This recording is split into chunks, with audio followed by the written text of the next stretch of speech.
Nous y sommes, la dernière vidéo de l'année. Salut à tous, ici Reg, bienvenue dans la vidéo des meilleurs films de l'année 2025. Comme chaque année, c'est un mélange des surprises de l'année, des meilleurs films de 2025. Évidemment, je n'ai pas pu tout voir. C'est mon avis personnel, avec le meilleur film à la fin, mais sinon il y aura des catégories sans réel classement. Ce n'est pas une vraie critique que je fais là, mais juste une liste. J'ai déjà critiqué tous les films sur la chaîne, et si c'est pas encore le cas, je le ferai en janvier. Il suffit de taper Reggie les Gorillas et le nom du film dans YouTube et vous allez trouver. Il n'y aura évidemment pas de spoiler, l'objectif est de vous motiver à regarder ces œuvres. J'attends votre avis sur ces films dans les commentaires et votre liste aussi. J'ai vu 300 films cette année, dont 150 sortis en 2025. La liste complète est disponible sur mon Letterboxd. Avant de commencer cette vidéo, j'aimerais remercier le partenaire officiel de celle-ci, CyberGhostVPN et ses 38 millions d'utilisateurs et presque 5 sur 5 sur Trustpilot. Vous les connaissez, c'est le meilleur moyen de soutenir la chaîne et c'est un service utile que j'utilise tous les jours. Je vous mettrai dans la description le code épinglé, un site internet qui vous dit dans quel pays se situe le film que vous voulez regarder. Ensuite, vous changez de pays. Canada, États-Unis, Royaume-Uni, Belgique, Suisse, Italie. Vous allez avoir la VESTFR et même la VEF dans certains cas. Sur Netflix, vous avez déjà Prise au piège, Nouvelle Vague ou Neige à 2. Sur Disney+, vous avez Les 4 Fantastiques, Lilo & Stitch et Elio. Sur Apple TV, vous avez aussi F1. Concernant Paramount+,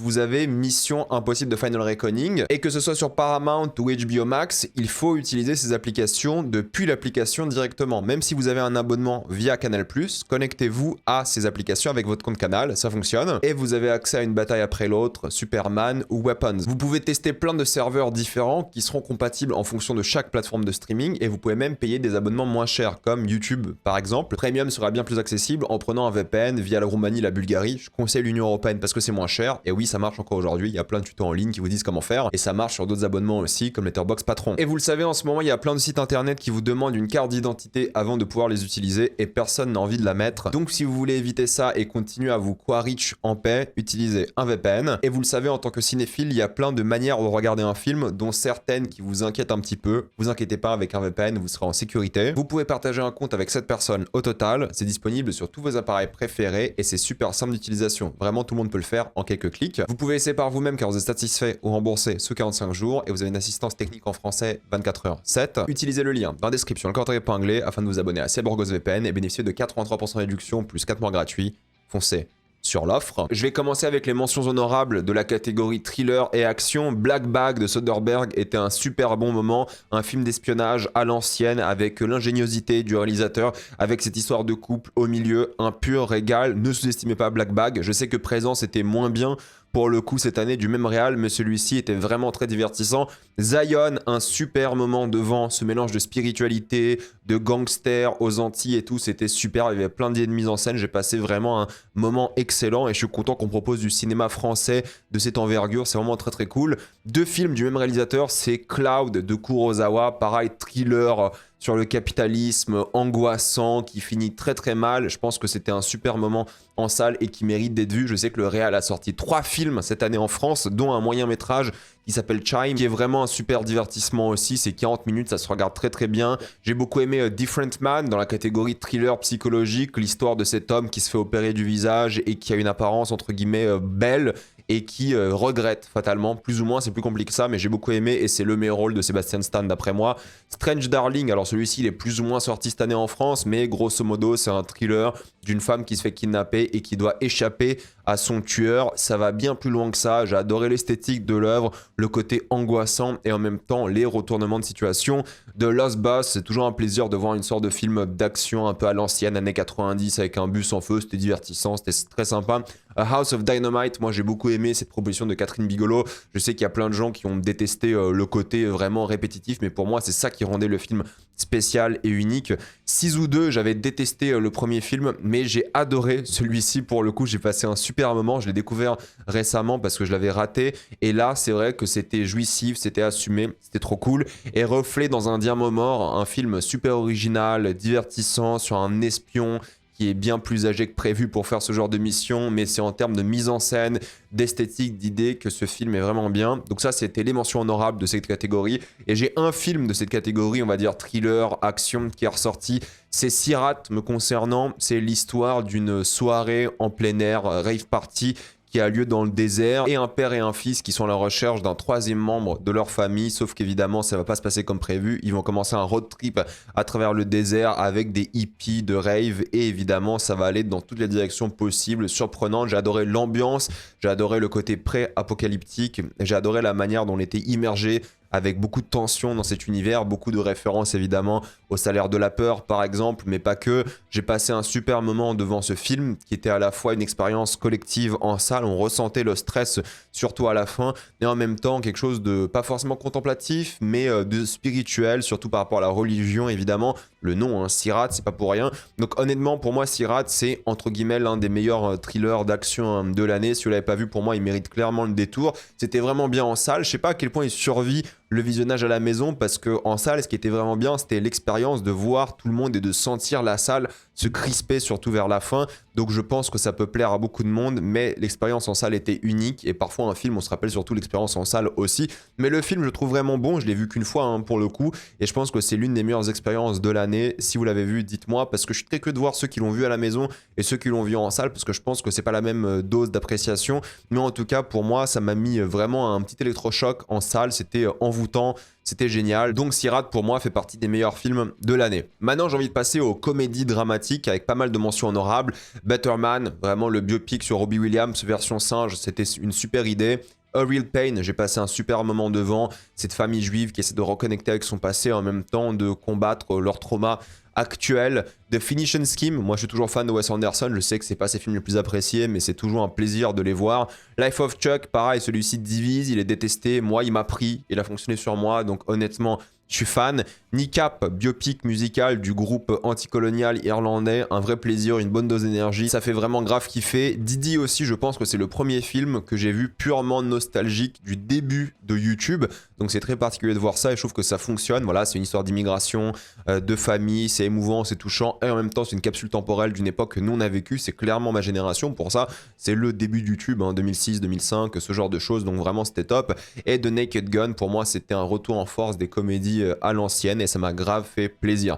Mais dans la catégorie des meilleures comédies dramatiques, je dois mettre Eddington, qui à la base ne m'avait pas impressionné, j'étais même un peu déçu comparé aux autres films d'Ari Aster, mais plus le temps passait, plus j'avais du mal à sortir ce film de ma tête, plus j'y pensais, et parfois vous savez un film, vous l'aimez en salle sans plus, et plus vous y pensez, plus il reste en vous, plus vous vous rappelez de scènes, de moments d'acting, de scénario. C'est un film qui pour le coup est assez prémonitoire malheureusement, mais il est assez fort et j'adorais comment avec le temps la critique sociale est de plus en plus rentrée dans ma tête, surtout en examinant, en pensant à certaines scènes. Donc Eddington pour moi c'était un vrai pur plaisir de cinéma qui devient de mieux en mieux au fur et à mesure de l'année. Plus on y pense, plus on l'aime. Et Eddington, pour moi, je sais qu'il a déçu pas mal de personnes, et peut-être moi aussi au début, mais franchement, cette critique sociale acerbe de ce pays, de notre culture qui est en train de partir en vrille depuis le Covid, des conspirations, des politiques, c'était vraiment un plaisir et j'aime beaucoup Eddington au final. J'ai envie de citer aussi le film chinois Black Dog qui est entre, oui, la comédie et le drame forcément,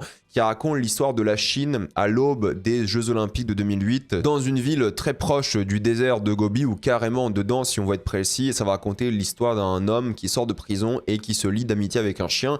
Sauf que tous les chiens de la ville sont chassés car il y en a trop, ils causent problème et une rançon est donnée à chaque personne qui ramène un chien et forcément lui il va vouloir le protéger. Donc c'est à la fois une sorte de buddy movie entre un homme et ce chien, un homme qui est vraiment hanté par son passé, une ville et un pays qui changent à l'aube d'un événement majeur pour le pays, hein. 2008 c'est pas rien pour la Chine, donc c'est une super expérience visuellement magnifique, un divertissement pur et peut-être le film chinois le plus accessible de la liste. C'était très beau, c'était touchant, honnêtement c'est l'un des films les plus mémorables de cette année et je l'ai adoré. Un film qui est peut-être passé inaperçu cette année, c'était Le Deux Sœurs de Mike Leigh, qui était vraiment hyper touchant parce que c'est l'histoire d'une femme extrêmement aigrie qui gâche littéralement la vie de tous les gens qui l'entourent, son fils, son mari, sa famille, sa sœur et les enfants de sa sœur. Et c'est fort à quel point c'est une plongée dans des mécanismes de défense, dans les traumatismes, dans la perte de quelque chose et à quel point ils vont déconstruire un peu de pourquoi cette femme est aussi insupportable. Et c'est dur de suivre un protagoniste ou dans ce cas-là une protagoniste insupportable de A à Z, vraiment on la déteste mais en même temps on la comprend et c'était un parti pris risqué mais ça fonctionne. Ça chiale fort, honnêtement j'ai adoré la fin, c'est un peu minimaliste comme approche et c'était absolument magnifique. Il est passé inaperçu en France, mais honnêtement, Deux Sœurs, Hard Truths en anglais, était une vraie pépite et honnêtement l'un de mes films préférés de l'année. Si on doit retourner en Chine, évidemment, l'un des meilleurs films de l'année, c'est Escape from the 21st Century. C'était l'un des films les plus originaux en termes de mise en scène. C'est un film de science-fiction assez fort où il y a plusieurs amis d'enfance qui alternent entre le présent et le futur à chaque fois qu'ils éternuent. Donc déjà, le concept est assez fort, mais il y a des liens qui sont faits entre littéralement eux du passé, eux du futur, le monde qui a changé. Et c'est encore une fois un film sur la Chine qui a évolué, qui a changé d'époque, qui est passé au 21e siècle, évidemment, avec la technologie qui va avec les entreprises, le monde qui est devenu un petit peu dystopique. Donc c'était un pur plaisir de mise en scène, de rythme, c'est qu'1h30, hein, ça va très très vite, ça y va à fond. C'est particulier, faut aimer l'approche, mais franchement, ils se sont tellement éclatés avec l'œuvre, elle était tellement folle que pour moi, ça en fait l'un des films les plus intéressants et les plus forts et les plus touchants aussi de cette année. Il y a plein de aura moments pour ceux qui se posent la question et j'ai adoré, c'était l'une des meilleures séances en salle et j'ai revu pas mal de scènes depuis de l'œuvre sur internet parce que j'ai adoré certaines séquences, certains moments, c'était un pur plaisir artistique, une plongée à la fois dans une époque, dans une comédie, dans de l'émotion, dans un film sur l'amitié, mais c'est surtout la mise en scène qui va mettre une claque et qui va mettre un peu tout le monde d'accord, tellement c'est prenant et généreux. En termes de films d'animation, j'en ai plusieurs mentions honorables. J'ai Amélie et la métaphysique des tubes qui était vraiment très touchant aussi et très sympathique. Chainsaw Man, l'arc de Rez, bon vous connaissez tous, mais en termes d'action et de ce que ça voulait raconter, c'était vraiment très sympa, très réussi je trouve. Surtout que j'ai découvert Chainsaw Man cette année, du coup le film ne m'a pas déçu. Arco, c'était la proposition française qui m'a vraiment marqué cette année, qui était vraiment très très belle et pareil spirituelle avec une critique sociale assez forte. Neja 2, le blockbuster chinois d'animation, un pur plaisir tellement c'était généreux et je me rends compte que dans cette liste je n'ai aucun film d'animation américain cette année, mais en tout cas Neja 2 en termes de Chine, en termes de ce que ça a proposé, c'est genre le Seigneur des Anneaux mais d'animation avec la mythologie chinoise, c'est mortel. Mais pour moi mon film préféré d'animation de l'année c'était Mémoire d'un escargot qui raconte l'histoire de ces deux enfants qui sont placés en famille d'accueil suite à un événement tragique et ça sera donc toute une déconstruction de l'Australie, de ce qui se passait à l'époque, de ce que ces gens vivaient, surtout les enfants. C'est en même temps une plongée dans la psyché de ce monde et de ces personnages qui souffrent beaucoup de la solitude, du problème de la famille, du fait d'être seul fatalement, d'être séparé. Je précise juste que c'est pas un film d'animation pour les enfants parce qu'il y a beaucoup de nudité, il y a beaucoup de violence, il y a beaucoup de symbolisme religieux très cru aussi, donc c'est vraiment super pour les fans d'animation, mais l'histoire est très dure et moi ça m'a beaucoup touché, j'ai trouvé ça très très beau et j'ai passé un super moment devant. Donc Mémoire d'un escargot, c'est mon film d'animation préféré de l'année et l'un des meilleurs films de l'année aussi. En termes de documentaire, j'ai deux mentions honorables, c'est Black Box Diaries qui raconte l'histoire assez tragique d'agression sexuelle au Japon et comment une femme veut mener l'enquête et en même temps se battre en justice pour avoir le droit à sa rétribution. En même temps, Soundtrack de coup d'état qui raconte l'histoire de comment un coup d'état était organisé en distrayant un peuple, un monde via la musique. C'est un film évidemment anticolonial avant tout. Là, la description que j'ai donnée du film, elle est vraiment approximative et caricaturale. C'est une grande œuvre de genre 2h25, 2h30 qui raconte l'histoire et le moment d'un pays, d'une époque et d'un mouvement anticolonial pour les gens qui sont intéressés par l'anti-impérialisme. C'est un super documentaire. Mais en termes des meilleurs films de l'année et donc des meilleurs documentaires, pour moi, il faut citer Tardes des Soledad. Et c'est un film qui a beaucoup marqué parce que déjà en tant que vegan, vous savez que la cause animale est importante pour moi, mais surtout que j'étais fasciné par ce toréador, ou je sais pas comment on dit exactement, j'ai vu le film il y a quelques mois, qui va affronter constamment différents taureaux en les massacrant, en les tuant. Donc c'est 2 heures où on voit quelqu'un tuer des taureaux. Mais ce qui est fascinant, c'est que c'est très dur à voir au début, c'est la violence très crue. Et en même temps, on commence à comprendre le personnage. C'est un mec qui est d'ailleurs même plus jeune que moi, qui a genre la vingtaine et qui se fait adorer par tout le monde. Et il rentre dans une sorte de phase où il se sent choisi des dieux. On dirait vraiment que pour lui, ce qu'il fait là, c'est une mission divine. Tout le monde le sauce dans son équipe, tout le monde le met en avant. Il y a des moments assez particuliers, dans un moment où il s'habille, qui est assez ridicule et en même temps assez fort de symbolisme, parce que pour lui, ce qu'il vit là, c'est une mission sacrée avant tout. Et les scènes dans l'arène sont d'une tension forte, palpable, et c'est parmi l'un des moments les plus stressants de l'année. Mais c'est fascinant à quel point c'est dur à regarder, et en même temps, c'est passionnant en regardant ce mec-là choisi de Dieu, dans sa tête complètement obsédé, en train de faire ça. Donc c'est fascinant ce qu'Albert Serra a réussi à faire avec ce documentaire-là. C'est clairement l'un des meilleurs de l'année et c'est limite un film d'action tellement c'est fort et c'est prenant. Et c'est l'un des films qui va le plus vous hypnotiser aussi de l'année. J'ai envie de parler aussi du Put Your Soul on Your Hand and Walk, le film documentaire qui raconte l'histoire d'une réalisatrice iranienne qui va avoir des communications WhatsApp avec une jeune journaliste palestinienne qui est donc en Palestine en train de souffrir des bombardements israéliens.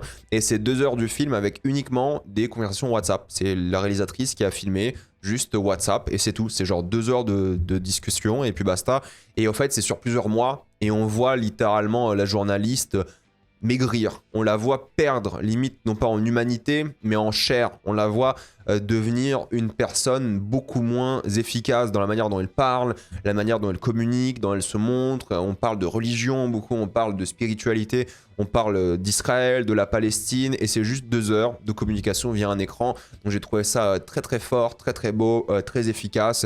Il y a des parallèles qui sont montrés entre la vie de la réalisatrice qui fait des allers-retours dans plein de pays, qui montre ses hôtels, ses maisons et tout, et elle, cette femme qui est juste là, en train de souffrir des bombardements israéliens, qui a été d'ailleurs tuée juste avant le festival de Cannes, parce que ce film devait être présenté à Cannes, et la journaliste a été tuée par Israël. Donc c'est magnifique, c'est passionnant, c'est très dur, et oui, ça chiale pendant des heures et des heures, mais c'est un film que j'ai trouvé monumental. Donc pour moi, c'est peut-être le meilleur documentaire de l'année, avec évidemment Tardes de Soledad, et l'un des meilleurs films de l'année. Pour passer dans un registre complètement différent, c'est la catégorie fantastique science-fiction, pas mal de mentions honorables. Mickey 17, peut-être le film le moins intéressant de Bong Joon-ho, mais je trouve qu'il reste très efficace, il reste bien en tête.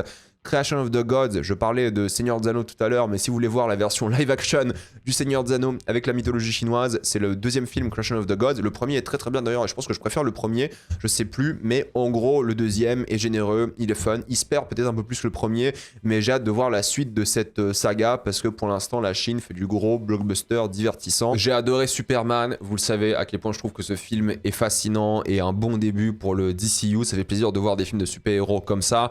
J'ai beaucoup en tête aussi The Ugly Stepsister qui était vraiment divertissant, et plus le temps passe, plus j'y pense. Et évidemment Sinners pour moi qui était un vrai pur plaisir, que j'ai revu un petit peu à la baisse en le revoyant récemment, mais ça reste quand même très très bien. Par contre, dans les meilleurs films de l'année dans cette catégorie, il faut parler de 28 ans plus tard, que je trouve être vraiment très très bien. Une excellente suite qui parle plus du tout de zombies, mais qui parle de patriarcat, de famille, de secte, encore une fois, de religion, de la place de la mère, de la place de l'être humain dans le conflit, de la place de la maladie. Il y a plusieurs figures parentales qui sont présentes dans le film. C'est un rite initiatique que j'adore, et j'ai trop hâte de voir la suite bientôt. Honnêtement, c'était génial, rien à dire. Je l'ai beaucoup défendu. Je l'ai revu à la hausse en le revoyant. Pour le coup, celui-ci, c'est un super film que je ne peux que conseiller. Pour moi, il m'a vraiment plu, et je trouve qu'il a vraiment réussi, Danny Boyle, à remettre au centre du récit à la fois le côté technologique, film à l'iPhone et tout, qui était utile à l'histoire, et en même temps ces thématiques très sérieuses et touchantes. Donc pour moi, c'était une vraie réussite. Ensuite, je n'en ai pas encore parlé sur la chaîne, mais bientôt en janvier, je parlerai de Résurrection, qui est aussi un film chinois qui raconte littéralement, pour le coup là, l'histoire de la Chine. Vous commencez via le spectre du cinéma à une époque où c'est du cinéma muet, et vous avez 5 histoires différentes qui vont mêler à la fois la guerre de la Chine, le système politique de la Chine, surtout l'époque post-Mao. Vous avez aussi le côté spirituel, l'importance d'être en lien avec sa foi, avec la manière dont on existe dans un pays et avec soi-même. Il y a plusieurs histoires qui changent de style à chaque fois, avec de l'espionnage, l'invasion du Japon, avec plein de moments qui sont plus limite futuristes, et ça change de style à chaque fois. Ça fait une boucle. En même temps, c'est une œuvre fantastique parce que c'est littéralement un rêve voleur, ils appellent ça, qui va voler des rêves, et on en aura un mélange entre la réalité, la fiction, le rêve aussi. Il y a un super plan séquence à la fin, il y a un côté un peu vampirisme culturel, social, un peu comme dans Sinners étonnamment. Il y a plein de choses qui se passent dans ce film, j'ai trouvé ça hypnotisant.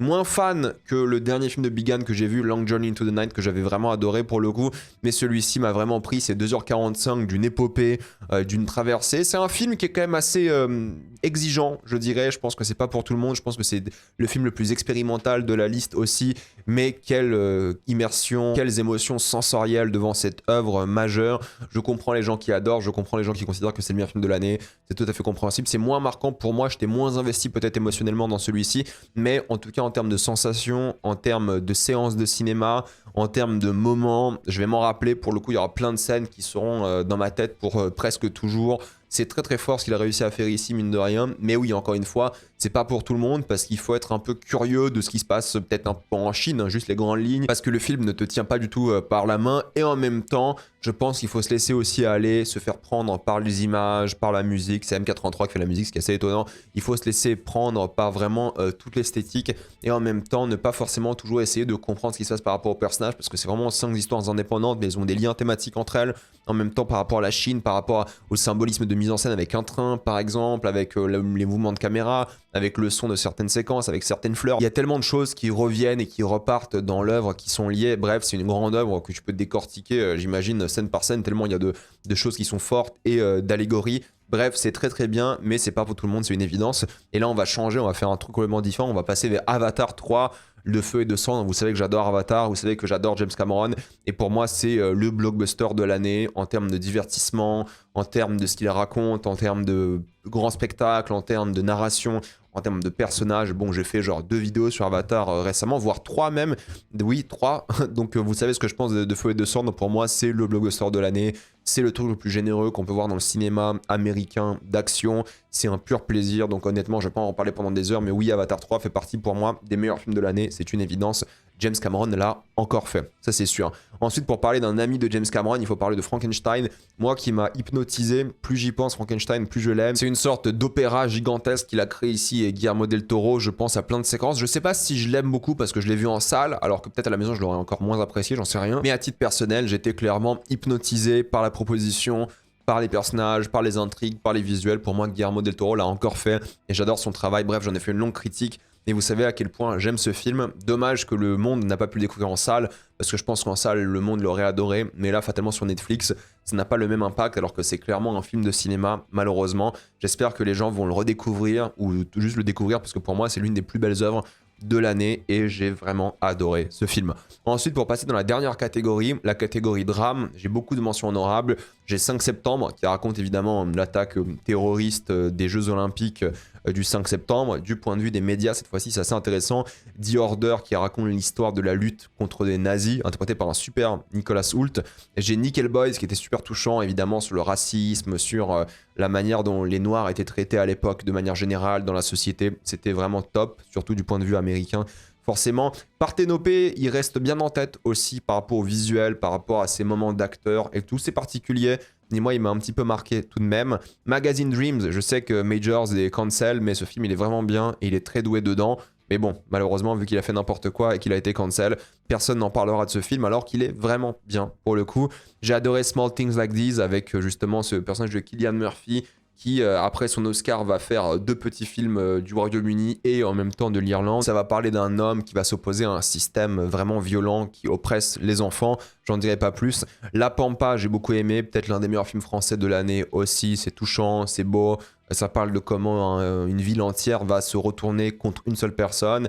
L'épreuve du feu, c'était très bien aussi, une histoire d'amour en même temps, rite initiatique qui tourne mal, j'ai beaucoup aimé. Steve, c'est la même chose avec Cillian Murphy, mais cette fois-ci, c'est pas en Irlande, mais au Royaume-Uni, et il est professeur d'une école avec des enfants, entre guillemets, un peu problématiques, et il va essayer de rendre leur vie meilleure. Donc là, cette année, Cillian Murphy a fait 2 films que j'ai trouvé super intéressants. Perla aussi raconte l'histoire d'une jeune femme qui vit entre 2 mondes, le capitalisme de l'Ouest et le communisme de l'Est, ça se passe à l'époque. Évidemment, et c'est fascinant la manière dont on le reconnecte avec son pays, ses origines, et en même temps à quel point le communisme a détruit sa nation, soyons honnêtes par rapport à ça. La voix de Rajab aussi, ce film sur la Croix-Rouge palestinienne qui va entendre l'appel d'une fille qu'ils vont essayer de sauver, mais ça se passe pas comme prévu.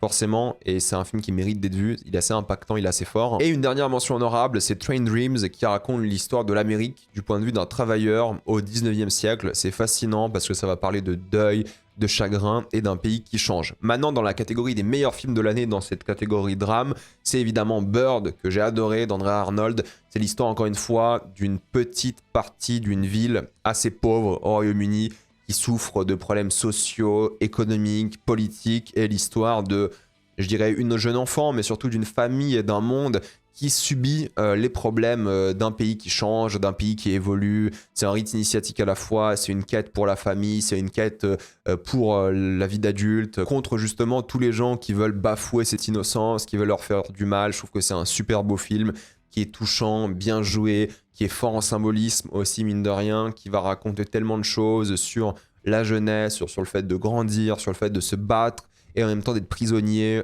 d'une structure et d'un système qui ne veut pas de toi. C'est fascinant, c'est beau, c'est touchant, rien à dire, c'est pour moi l'un des meilleurs films de l'année. Et le dernier film chinois de la liste, il faut évidemment parler des Feux sauvages, qui va raconter l'évolution de la Chine de la fin des années 90 à la Chine post-Covid. C'est fascinant parce qu'il y a deux parties. C'est grosso modo une histoire d'amour sur plusieurs décennies, en même temps une quête pour se trouver en termes d'identité, et une partie documentaire assez folle qui montre une petite ville chinoise, entre guillemets, qui montre son évolution, la manière dont elle est impactée par le côté américain, la pop culture, et comment justement le monde, que ce soit d'un point de vue social, économique, politique, évolue et impacte les citoyens. Donc c'est à la fois fascinant parce qu'on se sent vraiment dans quelque chose de très authentique, très naturel, et en même temps ensuite c'est scénarisé, on voyage à travers la Chine, à travers la géographie du pays, à travers le temps.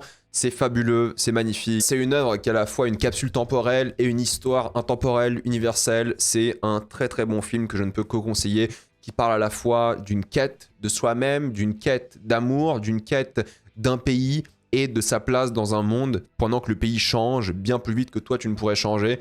C'est fascinant, j'ai adoré. Ensuite, j'ai envie de parler d'un film brésilien, c'est Je suis toujours là, qui est sorti évidemment en début d'année, que peut-être les gens ont un petit peu oublié, mais c'est l'histoire d'une famille qui vont perdre leur père, qui sera kidnappé par la police secrète brésilienne lors de l'époque du fascisme au Brésil.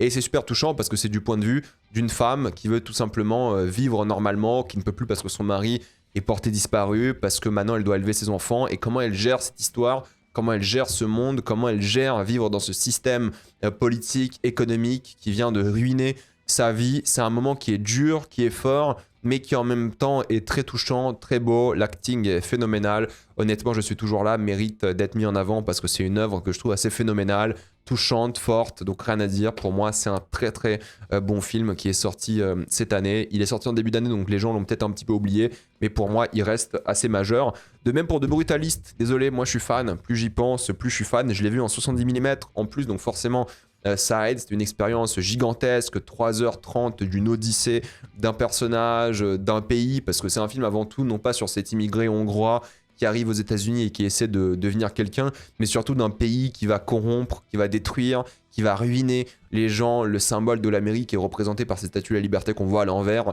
L'Amérique est un mensonge, est un faux rêve. C'est fascinant, c'est beau, c'est extrêmement bien joué. Je trouve qu'il y a plein d'idées de mise en scène. J'ai adoré The Brutalist en réalité. Je sais qu'il est un peu passé à la trappe, parce que pour beaucoup de personnes, c'est un film de l'année dernière, mais pour moi, il est sorti techniquement cette année, comme pour beaucoup de personnes, hein. Donc si vous ne l'avez pas vu, honnêtement, regardez-le. Au cinéma, c'est une expérience assez inoubliable, surtout vu le format d'image. Je pense que ça aide encore une fois, mais c'est vrai que je pense beaucoup à ce film qui est très bien et que les gens ont un petit peu oublié, comme Queer, que j'adore. Queer, pour moi, c'est peut-être le meilleur film de Luca Guadagnino avec Challengers. C'est une œuvre touchante, belle, étonnamment psychédélique, qui va raconter l'histoire d'un homme homosexuel vieux qui vit au Mexique et qui se bat entre plusieurs parties de lui-même, le côté auteur, le côté alcoolique, l'envie de toujours aller chercher des jeunes hommes, vivre avec eux, partir en vacances avec eux. Il y a un côté emprise, domination assez intéressant à l'œuvre. En même temps, c'est une œuvre qui est profondément triste, qui est belle, qui est touchante. J'adore Queer. Dommage que pas beaucoup de personnes n'en parlaient cette année, il est passé un petit peu inaperçu, il n'a pas eu de buzz aux Oscars ou autres récompenses, donc c'est un peu triste, mais Queer pour moi était l'un des meilleurs films de l'année aujourd'hui, et j'en ai évidemment de très bons souvenirs parce que c'est une œuvre d'après moi assez forte, donc j'ai envie de la remettre en avant. De même pour L'Inconnu de la Grande Arche, qui est pour moi le meilleur film français de cette année, parce que ça va raconter l'histoire d'un architecte qui a qu'un seul objectif, c'est de créer la grande arche parfaite de la défense, mais il y aura plein de problèmes familiaux, personnellement, il y aura plein de problèmes politiques, économiques, et c'est l'histoire d'un créatif qui essaie d'aller au bout de sa création, mais les gens lui mettent des bâtons dans les roues, les problèmes logistiques, les problèmes évidemment d'un producteur par exemple. Bref, c'est l'histoire d'un homme qui veut mener à bout sa vision artistique, et malheureusement c'est pas si simple que ça. Donc j'ai passé un super moment devant, c'est pour moi l'œuvre française majeure de cette année. C'est beau, c'est fort, et malheureusement beaucoup trop d'actualité, donc je ne peux que vous la conseiller. Un dernier film brésilien de la liste, c'est L'Agent secret, qui est encore une fois un film qui se passe durant le fascisme au Brésil, la dictature, et c'est fascinant parce qu'on imagine que cet homme est un agent secret, mais on ne sait pas pourquoi, comment, avant un très long moment dans le film. C'est ça qui est très très fort, c'est qu'on suit un mec, mais on ne sait pas pourquoi, on ne sait pas qui il est, on ne sait pas s'il est gentil, s'il est méchant, si c'est un vrai agent secret, si le nom du film c'est ça à cause de lui, on ne sait pas ce qui se passe pendant très très longtemps. Les révélations sont fortes, sont belles, sont touchantes, sont marquantes pour le coup, donc honnêtement j'ai trouvé que le film était juste sur son apport à ces réfugiés, son apport à la dictature, son apport au mécanisme de perte de mémoire d'un système d'oppression. C'est fascinant comment justement ce système arrive à faire du mal aux gens de manière physique, de manière personnelle, de manière générationnelle. C'est un film qui est fascinant, qui est magnifique, qui est super bien joué, il y a tellement d'idées de mise en scène, c'est l'un des meilleurs films de l'année, et c'est 2h45 qui passe à une vitesse folle. En salle, j'ai adoré. c'était une immersion incroyable et franchement, c'était l'une des expériences les plus marquantes de l'année au cinéma. Je pense que par défaut, mon film préféré de l'année est donc Une bataille après l'autre. Alors, je vais être honnête, j'ai pas de film genre méga préféré. Lorsque je l'ai vu, je me suis dit, c'est sûr, c'est ça. C'est sûr, c'est mon film préféré de l'année. J'ai un petit peu hésité, mais j'avoue qu'Une bataille après l'autre, bah, ça coche un peu toutes les cases de ce que j'ai aimé cette année. Le grand spectacle, le côté blockbuster, mais à la fois une histoire intime d'un père, d'une fille, de beaucoup de retournements de situation, d'acting super, d'une mise en scène forte. Pour moi, ça reste l'un des meilleurs films de Paul Thomas Anderson. Je pense que ce sera un film générationnel. Je pense qu'il va marquer beaucoup de gens. Je pense que les gens vont s'en rappeler pour toujours. Je ne l'ai pas revu depuis que je l'ai vu en salle, mais je l'ai vu 2 fois en salle, dont une fois au BFI à Londres. Donc je l'ai vu en IMAX 70 mm. C'était une expérience de folie. Les 2h45 qui passent à une vitesse folle. J'ai adoré voir cette œuvre. Donc oui, pour moi, c'est la meilleure œuvre de l'année. Mais c'est pas non plus l'œuvre où je me dis, comme l'année dernière, j'avais la zone d'intérêt. La zone d'intérêt, quand je l'ai vu, je me suis dit, oh putain, ça c'est vraiment le film peut-être de la décennie, quoi. C'est un film générationnel, un film marquant. Celui-ci, peut-être un peu moins, entre guillemets, parce que à titre personnel, il m'a moins marqué, mais j'adore ce film. Pour moi, ça reste un chef-d'œuvre, ça reste un super film, les gens vont s'en rappeler pour toujours. Faudrait que je le revoie à la maison parce que je l'ai pas vu, j'attendrai le Blu-ray pour ça, mais je trouve que c'est une œuvre qui est importante, qui est malheureusement trop d'actualité. Le côté antifasciste, nazi, suprémaciste blanc, le racisme et tout. Je trouve que c'est voilà, peut-être le magnum opus de Paul Thomas Anderson. C'est une œuvre que j'adore, j'ai hâte de la revoir, mais oui, pour moi, c'est peut-être le meilleur film de l'année, mais encore une fois, voilà. C'est un top 1 entre guillemets, mais tous les films que j'ai cités dans la catégorie meilleurs films, ils méritent d'être vus, ils sont super. Je trouve que c'était quand même une belle année sans être une année extraordinaire. De toute façon, toutes les années de cinéma sont belles, mais cette année-là a été quand même assez marquante par pas mal de films et pas mal de thématiques, surtout par rapport à la dictature, c'est vrai. Donc oui, je trouve qu'Une bataille après l'autre mérite ce top 1. Maintenant, encore une fois, allez voir tous les films que j'ai conseillés de la liste. Ce sont tous des chefs-d'œuvre, d'après moi, ou presque, tous de très grands films. Donc allez les voir. Mais oui, vous savez pourquoi j'aime ce film. J'en ai fait 2 vidéos aussi. J'ai décortiqué tout ce qui se passe dedans en termes d'allégorie, en termes de mise en scène, en termes de scénario, tout ça. Bref, allez voir les critiques si vous voulez plus de détails. Mais oui, j'ai adoré ce film, comme beaucoup de films de la liste. Donc voilà, c'était une année qui se conclut aujourd'hui. On fera évidemment les vidéos des films, des séries les plus attendues de l'année 2026 bientôt. C'est la dernière vidéo de l'année, même si demain, dans la foulée, il y aura Stranger Things. Ne vous inquiétez pas, il y a beaucoup de vidéos tout le temps, vous me connaissez. Mais voilà, je voulais juste conclure cette année avec le cinéma, avec les meilleurs films de l'année. C'est l'année où j'ai vu le plus de films de ma vie. Je me suis vraiment donné à fond pour vous. J'espère que vous serez content de ces recommandations. J'espère que vous allez voir plein de films et que vous avez vu plein de films cette année parce qu'une nouvelle année commence et on en parlera évidemment en détail. Mettez-moi dans les commentaires vos films préférés de l'année. J'ai envie de les voir, voir ce que j'ai loupé, voir si j'étais d'accord ou pas avec vous. Et on commence la nouvelle année dès demain. Soyez prêts, vidéo tout le temps, on s'arrête pas. Mais j'espère que vous allez passer une bonne année, un beau réveillon et on se voit l'année prochaine. Du coup, merci et j'attends votre avis dans les commentaires. Avant de quitter cette vidéo, pensez à utiliser le lien dans la description, un commentaire épinglé, afin de débloquer toutes les plateformes de streaming en toute accessibilité, sécurité et avec beaucoup plus d'œuvres. Tout ça pour 2,03€ par mois, plus 4 mois gratuits. Foncez sur l'offre. Pensez à vous abonner à la chaîne pour voir les prochaines vidéos. Mettez un j'aime, ça aide beaucoup la chaîne. Suivez-moi sur tous mes réseaux. Maintenant, toutes les vidéos sont disponibles en mode podcast aussi sur toutes vos plateformes préférées. Mais il y a aussi le compte Instagram, Twitch et TikTok. Allez-y et moi je vous dis à la prochaine fois. Salut à tous.